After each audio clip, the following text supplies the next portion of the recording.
آقا علیہ الصلوۃ والسلام کا وسعت قلب و نظر اور آپ کے دیے ہوئے دین اور مذہب کی تعلیم اور تصور میں وسعت کا عالم یہ کہ پھر نجران سے مسیحیوں کا وفد آیا، نجران سے کرسچن ڈیلیگیٹ آیا، 60 کے قریب۔ صحابہ کرام نے پوچھا یا رسول اللہ ان کو کہاں ٹھہرائیں؟ آقا علیہ السلام نے فرمایا ان کو ادھر ہی مسجد نبوی میں ٹھہرا دو۔ 60 مسیحی کرسچن آقا علیہ السلام نے مسجد ان کے لیے کھول دی، مسجد میں ٹھہرایا۔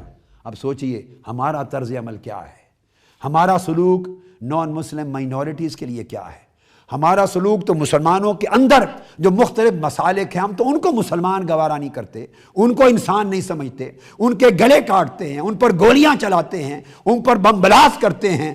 مسجد ہو، امام بارگاہ ہو، ٹیمپل ہوں، چرچ ہوں، ہم تو عبادت گاہیں اڑا دیتے ہیں اور ایک دوسرے کے گلے کاٹنے کے در پہ ہیں۔ کیا یہ دین ہے جو تاجدار کائنات نے ہمیں عطا کیا؟ یہ سنت ہے تاجدار کائنات کی؟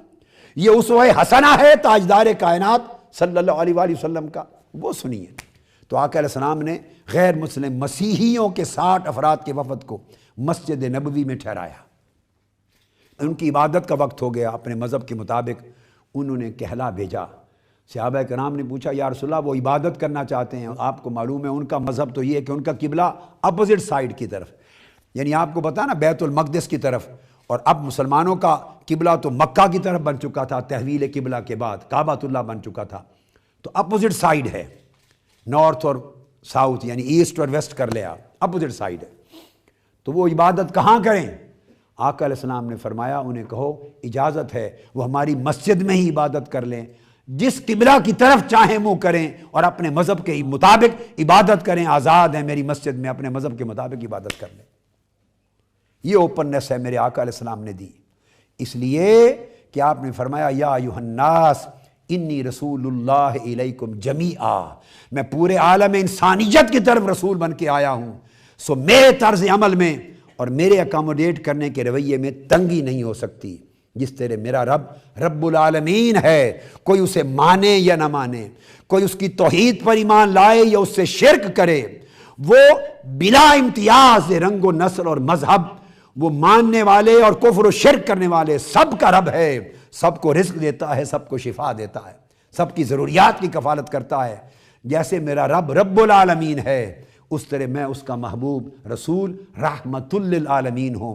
کوئی مجھ پر ایمان لائے یا نہ لائے مگر میری رحمت کا دروازہ صرف مسلمانوں کے لیے نہیں محصور، وہ غیر مسلموں کے لیے حتیٰ کہ عالم حیوانات اور جنات اور نباتات کے لیے بھی میری رحمت اوپن ہے۔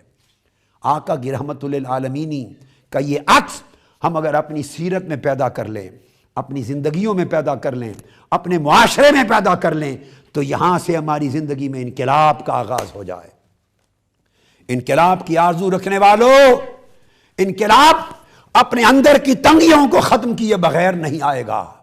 اندر وسعت پیدا کرنی ہوگی، فکر میں، عمل میں، طرز عمل میں، بیہیویئر میں، اخلاق میں، سوچ میں، معاملات میں وسیع ہونا ہوگا، اکاموڈیٹنگ ہونا ہوگا، کائنڈ فل ہونا ہوگا، مرسیفل ہونا ہوگا، ہارمونیس ہونا ہوگا، ہر ایک کی بھلائی کا سوچنے والا جنرس ہونا ہوگا۔ جب تک اپنے اندر ہم کائنڈنس، مرسی، لو، ہارمنی، جنروسٹی، یہ خوبیاں جب تک پیدا نہیں کرتی، ہم دوسروں کے لیے سخی نہیں ہو جاتے، کریم نہیں ہو جاتے، عفو درگزر کرنے والے نہیں ہو جاتے، دوسروں کی ضرورتوں کی کفالت کرنے والے نہیں ہو جاتے، دوسروں کے دکھوں کا مداوع کرنے والے نہیں ہو جاتے، حتیٰ کہ اپنے سکھ دوسروں کے دکھوں پر قربان کرنے والے نہیں ہو جاتے، اس وقت تک نہ ہم سچے مسلمان ہیں، نہ ہمارا معاشرہ اسلامی معاشرہ ہے۔